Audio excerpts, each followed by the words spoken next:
This man is my icon. Swami Vivekananda was not just a monk, but an intuitive scientist. ना सिर्फ उन्होंने गांधी जी, रविंद्रनाथ टैगोर जैसे great philosophers को inspire किया, बल्कि जगदीश चंद्र बोस और टेस्ला जैसे ग्रेट साइंटिस्ट की भी साइंटिफिक रिसर्च में हेल्प की। पर एक साधु का साइंस और रैशनैलिटी से इतना कनेक्शन कैसे हो सकता है? क्या रिलीजन, अंधविश्वास और एक्सेप्टेंस के बारे में नहीं है? आज 12 जनवरी को स्वामी विवेकानंद जी का बर्थडे है और आज के दिन को नेशनल यूथ डे डिक्लेयर किया गया है। पर एक साधु के बर्थडे पर रिलीजियस डे मनाने के बजाय हम नेशनल यूथ डे क्यों मना रहे हैं? आज हमारे इस वीडियो में आपको इन सारे क्वेश्चंस का आंसर मिलेगा। स्वामी विवेकानंद बचपन से ही मटेरियल और स्पिरिचुअल दोनों चीजों में इंटरेस्टेड थे। जहां वो एक तरफ भगवत गीता और पुराणों जैसी बुक्स को पढ़ा करते थे, वहीं दूसरी तरफ अगर उनको कोई साइंस की इंटरेस्टिंग बुक मिल जाए तो वो उसको भी नहीं छोड़ते थे। एक बार जब वो अमेरिका गए तो अमेरिकन लाइब्रेरी से वो कुछ बुक्स इशू किया करते थे और कुछ ही घंटों में उन्हें वापस कर दिया करते थे। लाइब्रेरियन उनसे इतनी परेशान हो गई कि वो बोल बैठी कि जब आप बुक पढ़ते ही नहीं है तो इशू ही क्यों करवाते हैं। स्वामी विवेकानंद ने लाइब्रेरियन को टेस्ट लेने को कहा और लाइब्रेरियन ने एक रैंडम पेज खोला और वो पेज को स्वामी विवेकानंद को सुनाने को बोला और स्वामी विवेकानंद ने लाइन बाय लाइन वो पेज पूरा उस लाइब्रेरियन को सुना दिया। पर उनको कास्टिज्म और मैथ्स बिल्कुल समझ नहीं आती थी। बचपन में एक बार स्वामी जी आम बच्चों की तरह अपने दोस्तों के साथ पेड़ के आसपास और उस पर चढ़कर खेल रहे थे।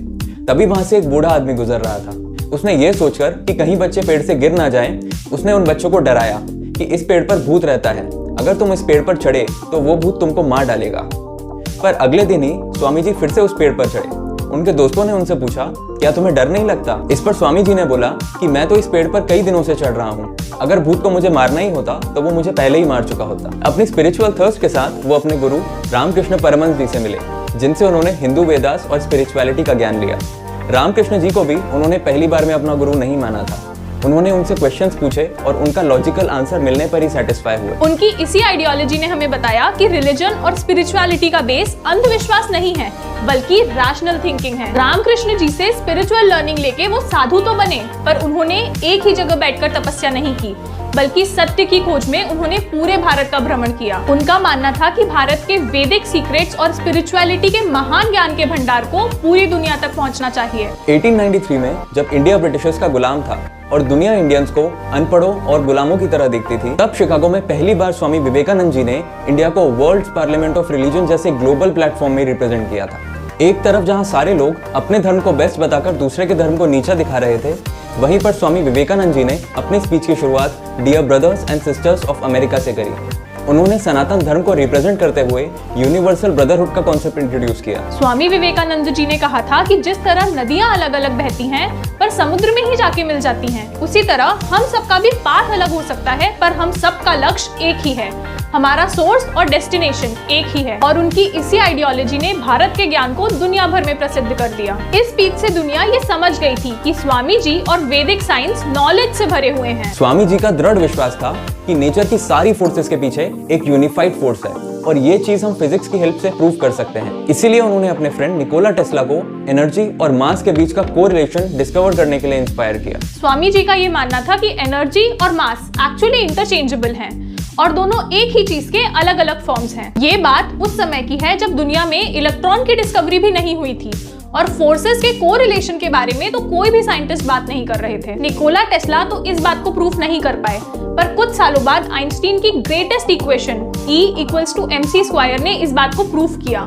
स्वामी जी कहते थे, science is the search for truth in the external world, but spirituality is the search for truth in the internal world. Swami Vivekananda एक ट्रू नेशनलिस्ट थे। इंडिया में घूमकर और अपने ही लोगों पर अत्याचार होता देखकर वो बहुत परेशान हुए। कन्याकुमारी में उन्हें समुद्र के बीच एक रॉक दिखा और उस पर बैठकर उन्होंने 3 दिनों और 3 रातों तक मेडिटेट किया और उसे ही हम आज विवेकानंद रॉक के नाम से जानते हैं। During meditation he had a vision of one India. Meditation से उठने के बाद उन्होंने कहा, इंडिया एक राष्ट्र के रूप में अपना अस्तित्व खो चुका है, अब हमें जनता को जगाना होगा। I am an Indian and every Indian is my brother. इसी फिलॉसफी ने रविंद्रनाथ टैगोर और महात्मा गांधी जैसे फिलोसोफर्स को इंस्पायर किया। Father of modern science in India sir Jagadish Chandra Bose, उनकी डिस्कवरीज के कारण ही आज हम 5G जैसे टेक्नोलॉजीज को यूज कर पा रहे हैं। 1899 में पेरिस में जब जगदीश चंद्र जी ने अपनी फाइंडिंग से इंटरनेशनल साइंटिस्ट फेटर्निटी पर बहुत जबरदस्त छाप छोड़ी। उस समय स्वामी विवेकानंद और उनकी डिसिपल सिस्टर निवेदिता उनके साथ ही थी। स्वामी विवेकानंद और सिस्टर निवेदिता सर जगदीश चंद्र बोस से ना सिर्फ वैदिक साइंस डिस्कस किया करते थे, बल्कि उनके रिसर्च के लिए रिसोर्सेज और लैब्स भी ऑर्गेनाइज करते थे। स्वामी जी का मानना था कि साइंस और स्पिरिचुअलिटी एक दूसरे के कॉन्ट्राडिक्टरी नहीं बल्कि कॉम्प्लीमेंट्री हैं। एक ही सिक्के के दो पहलू हैं और ये बैलेंस मॉडर्न प्रोग्रेस के लिए बहुत जरूरी है। ये मैसेज हर जनरेशन में यूथ के लिए सबसे इम्पोर्टेंट है और इसीलिए स्वामी विवेकानंद जी के बर्थडे को हम नेशनल यूथ डे की तरह सेलिब्रेट करते हैं। स्वामी विवेकानंद हमारे असली हीरो हैं।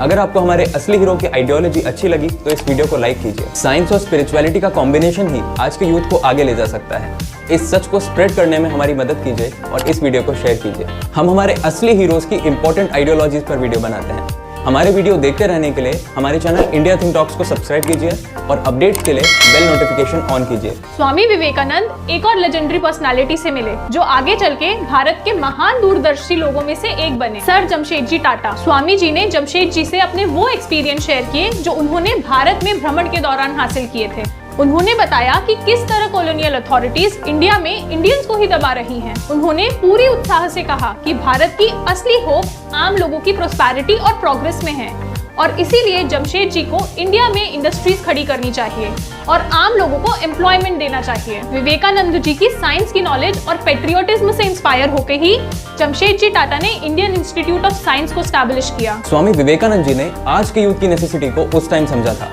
What he wanted from the youth is muscles of iron and nerves of steel. Nationalism, spirituality and science. इनका परफेक्ट बैलेंस ही स्वामी विवेकानंद जी को दुनिया के लिए एक आइडल बनाता है। इस मॉन्क की आइडियोलॉजी को समझना और अपनी लाइफ में इम्प्लीमेंट करना आज हमारे लिए बहुत जरूरी है। Share if you care. All the power is within you. You can do anything and everything. Believe in that. Do not believe that you are weak. Do not believe that you are half crazy lunatic, as most of us do nowadays. You can do anything and everything without even guidance of anyone. Stand up and express the divinity in you.